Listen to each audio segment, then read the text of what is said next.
नमस्कार दोस्तों, कहानी अंत तक जरूर सुनना और मेरे चैनल को सब्सक्राइब करना ना भूलिएगा। और कहानी कैसी लगी ये भी कमेंट में बताना और लोगों के साथ शेयर भी जरूर करना। सुनिए, अनु का फ़ोन है, आपसे बात करना चाहती है। कहते हुए मैं बैठक में फ़ोन लेकर पहुंच गई थी। हाँ, लाओ फ़ोन दो। हाँ अनु बेटी, कैसे हो? तुम एक मज़ेदार बात बतानी थी। कल खाना बनाने वाली बाई नहीं आई थी तो मैंने वही चक्करदार जलेबी वाली रेसिपी ट्राई की। खूब मज़ेदार बनी। और बताओ दीपक कैसा है? हाँ, तुम्हारी मम्मा अब बिल्कुल ठीक है। ठीक है बेटा, हम अपना ध्यान रखेंगे। तुम भी अपना ध्यान रखना। अच्छा भाई, बिटिया का फ़ोन लगता है। हमारी नई पड़ोसन से पूछा जो उसे समय मेरे पास बैठी हुई थी। जी वो हमारी बहू है। बाप बेटी का रिश्ता बन गया है ससुर और बहू के बीच। पिछले सप्ताह ये लखनऊ एक सेमिनार में गए थे। मेरे लिए तो बस एक साड़ी लाई और अनु के लिए कुर्ता, टॉप्स, ब्रेसलेट और ना जाने क्या क्या उठा लाए थे।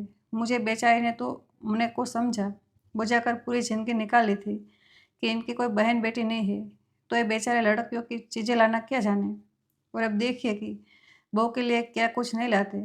आपको तो बहुत ईर्ष्या होती होगी बहन जी यह सब देखकर। पड़ोसन महिला ने उत्सुकता से पूछा। अब उस नारी सुलभ ईर्ष्या वाली उम्र ही नहीं रही, फिर अपनी बेटी से क्या ईर्ष्या रखना। अब तो मन को यह सोचकर बहुत सुकून मिलता है कि चलो वक्त रहते इन्होंने खुद को समय के मुताबिक ढाल दिया, वरना पहले तो मैं ही सोच कर चिंता में मर ही जाती थी कि मैं कि फोफिया में कैद इंसान का मेरे बाद क्या होगा। मेरी बात सुनकर पड़ोसन महिला मेरा चेहरा देखती ही रह गई, पर मुझे कोई हैरानी नहीं हुई। हाँ, पड़ोसन महिला के जाने के बाद मेरा मन जरूर कुछ महीने पहले की यादों में भटकने पर मजबूर हो गया। हमारा बेटा दीपक और बहू अनुरिमा सप्ताह भर का हनीमून मनाकर लौटे थे और अगले ही दिन मुंबई अपने ऑफिस लौटने वाले थे। मैं बहू की विदाई की तैयारी कर रही थी कि तभी दीपक की कंपनी से फ़ोन आ गया। उसे 4 दिनों के लिए ट्रेनिंग लेने बेंगलुरु जाना था, तो अनुरिमा को भी साथ ले जा। मैंने सुझाव दिया, मैं तो पूरे दिन ट्रेनिंग में ही बिजी रहूँगा। माँ अनु बोर हो जाएगी। अनु तुम अपने मम्मी पापा के पास हो जाओ, फिर सीधे वहीं से मुंबई पहुँच जाना। मैं भी बेंगलुरु से सीधा ही मुंबई आऊँगा। अब और छुट्टी नहीं मिलेगी।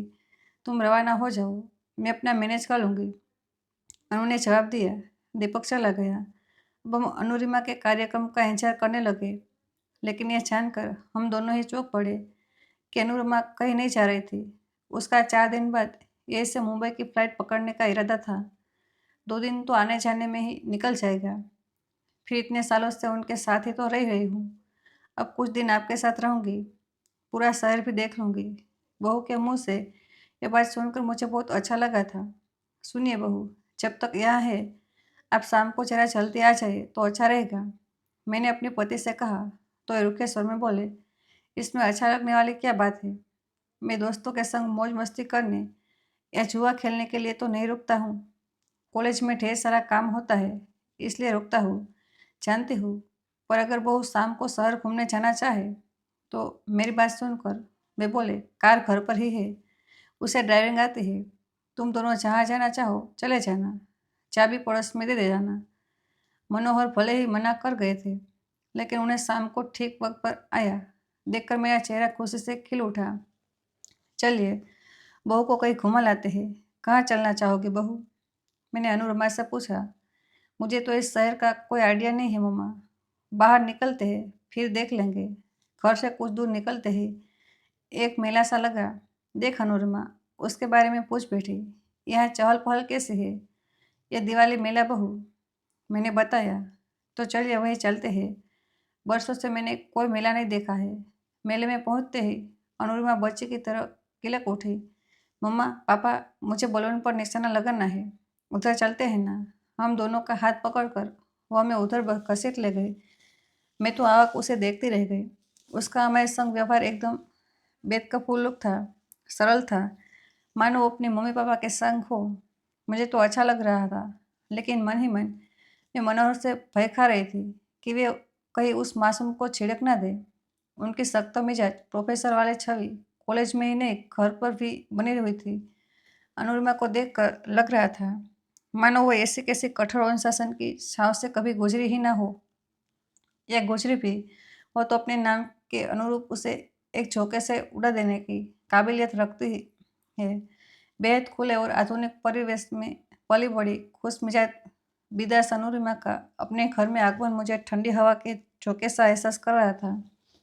पल पल सिहरण का एहसास महसूस करते हुए भी मैं से ठंडे मीठे आज से एहसास को भरपूर झी लेना चाह रही थी। अनुरिमा की वो लगा कि पुकार के साथ उन्मुक्त हंसी गूंजी तो मैं एक बार की फिर से हर उठी। हड़बड़ा कर मैंने मनोहर की ओर नजर दौड़ाई तो चौंक उठी। वे हाथ में बंदूक थामे एक आंख बंद कर गुब्बारों पर निशाना लगाए जा रहे थे और अनुरिमा उछल उछल कर ताले बजाते हुए उनका उत्साह बढ़ा रही थी। फिर यह क्रम बदल गया। अब अनुरिमा निशाना साधने लगी और मनोहर ताले बजाकर उसका उत्साह बढ़ाने लगे। मुझे हैरत से निहारते देख वे बोल उठे, अच्छा खेल रही है ना अनुरिमा। बस उसी पल से मैंने फिर अनुरिमा को बहू कहना छोड़ दिया। रिश्तों की जिस मर्यादा को मैं छबड़ने ढोए जा रही थी, उस बोझ को परे धकेल एकदम हल्के हो जाने का एहसास हुआ। फिर तो हमने जमकर मेले का लुत्फ उठाया। कभी चाट का दोनों तो कभी फालूदा, कभी चक्री तो कभी झूला। ऐसा लग रहा था मानो एक नई दुनिया में आ गई है। बर्फ का गोला चाटते मनोहर को मैंने हड्डों का मारा, अभी आपको कोई स्टूडेंट या साथी प्रोफेसर इस तरह देख ले। मनोहर को जवाब देते इससे पहले अनु बोल पड़ी, तो हम कोई गलत काम थोड़ी कर रहे हैं। वैसे भी इंसान को दूसरों के कहने की परवाह कम ही करनी चाहिए। जो खुद को अच्छा लगे वही करना चाहिए। यहाँ तक कि मैं तो कभी अपने दिल और दिमाग में संघर्ष हो जाता है तो भी अपने दिल की बात को ही ज़्यादा अहमियत देती हूँ। छोटी सी तो जिंदगी मिली है हमें, उसे भी दूसरों के हिसाब से जिएंगे तो अपने मन की कब करेंगे। हम दोनों उसे हैरानी से ताकते रह गए।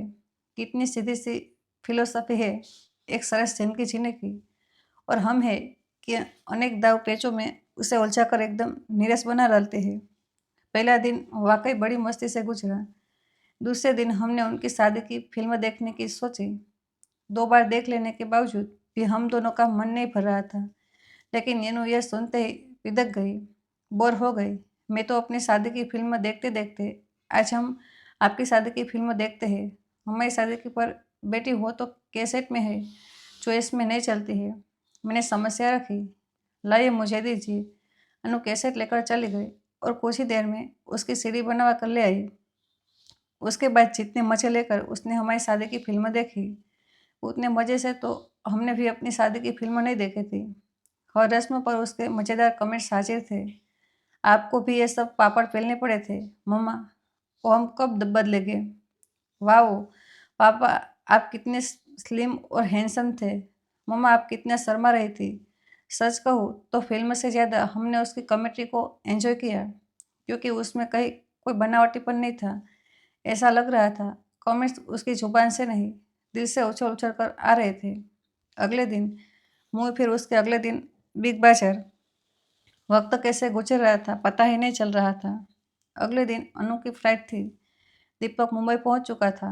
रात को मैं बिस्तर पर लेटी तो आंखें बंद करने का मन ही नहीं हो रहा था, क्योंकि जागती आंखों से दिल रहा सपना ज़्यादा खूबसूरत लग रहा था। आंखें बंद कर ली और ये सपना चला गया तो 5 लेटे मनोहर भी शायद यही सोच रहे थे। तभी तो उन्होंने मेरी ओर करवट बदली और बोले, कल अनु चली जाएगी, कितना सोना लगेगा घर। 4 दिनों में ही उसने घर में कैसी रौनक ला दी है। मैं खुद अपने अंदर बहुत बदलाव महसूस कर रहा हूँ। जानती हो तनु, बचपन में मैंने घर में बाबूजी का कड़ा अनुशासन देखा है। जब वे जोर से बोलने लगते थे तो हम भाइयों के हाथ पांव थर थर काँपते लगते थे। बड़े हुए शादी हुई, बच्चे हो जाने के बाद तक मेरे दिलो दिमाग पर उनका अनुशासन हावी रहा। जब उनका देहांत हुआ तो मुझे लगा अब मैं कैसे जीऊँगा, क्योंकि मुझे हर काम उनसे पूछकर करने की आदत हो गई थी। मुझे पता ही नहीं चला कि इस दरमियान कब उनका गुस्सा, उनकी शक्ति मेरे अंदर भी समाते चले गए थे। मैं धीरे धीरे दूसरा बापूजी बनता चला गया।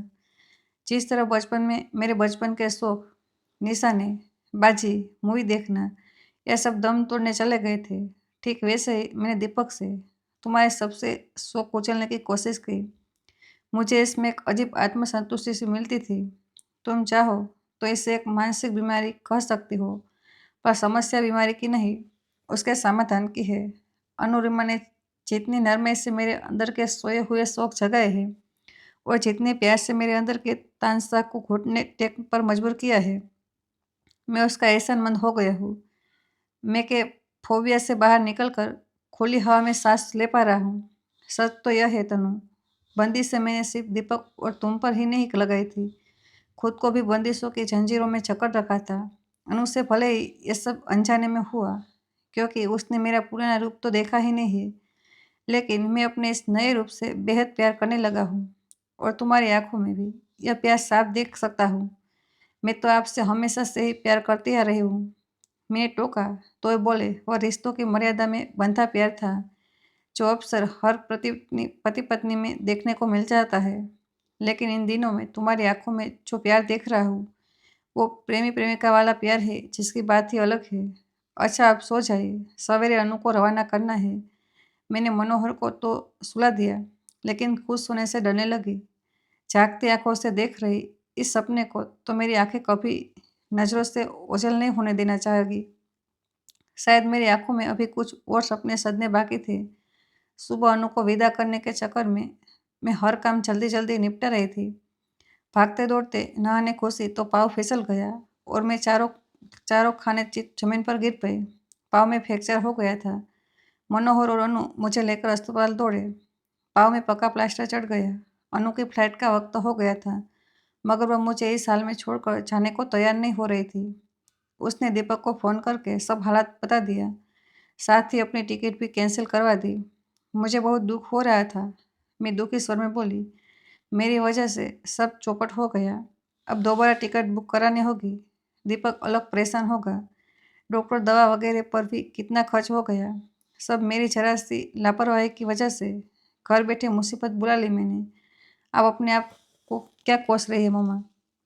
यह तो शुक्र है, जरा से प्लास्टर से ही अब ठीक हो जाएगी।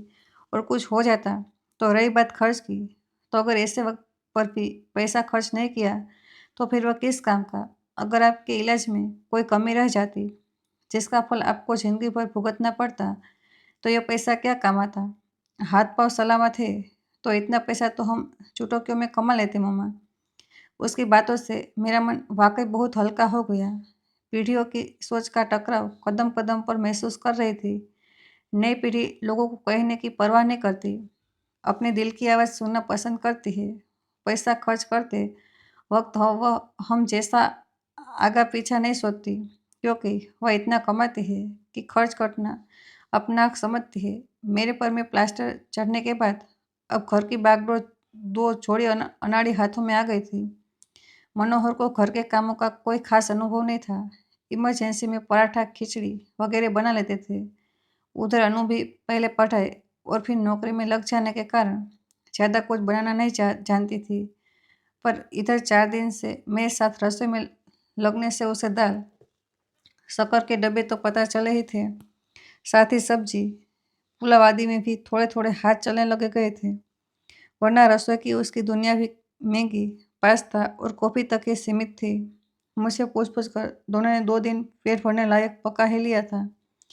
तीसरे दिन खाना बनाने वाली बाई का इंतजाम हो गया तो सबने राहत की सांस ली।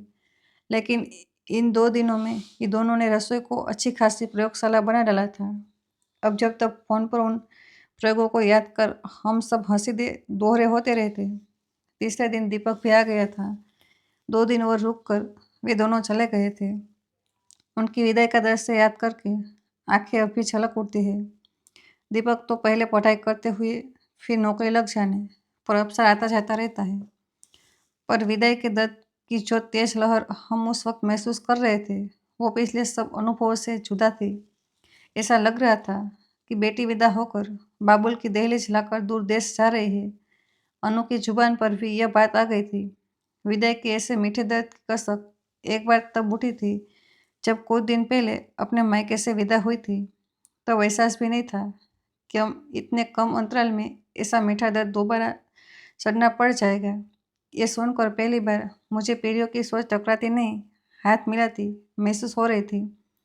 भावनाओं के धरातल पर आज भी युवा प्यार के बदले प्यार देना जानते हैं और विरह के पलों में उनका भी दिल भर आता है।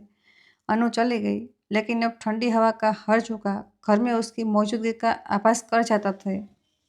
दोस्तों, आपको यह कहानी कैसी लगी? अपनी राय कमेंट बॉक्स में ज़रूर बताइए और ये कहानी पसंद आई तो वीडियो को लाइक, चैनल को सब्सक्राइब करना ना भूलें। मिलते हैं जल्दी एक नई कहानी के साथ। तब तक के लिए धन्यवाद।